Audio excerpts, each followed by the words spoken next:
In this video, I'll show you how you can fix File Explorer not responding.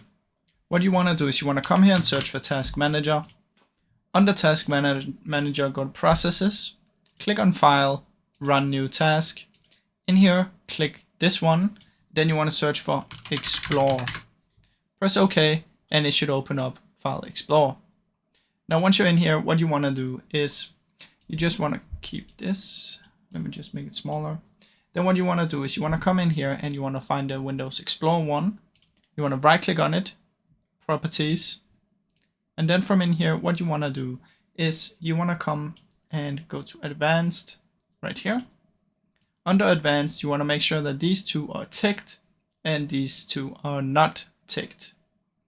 Once you've done that, you can just close it down. And then what we want to do is we want to search for File Explorer Options. Open it. In here, make sure this is on this PC. And then you want to make sure that under the privacy, both of these are ticked. So as you can see, I have both mine ticked. And then what you want to do is you just want to press apply, OK, and then restart your PC. Now it should hopefully work. I really hope you enjoyed this video.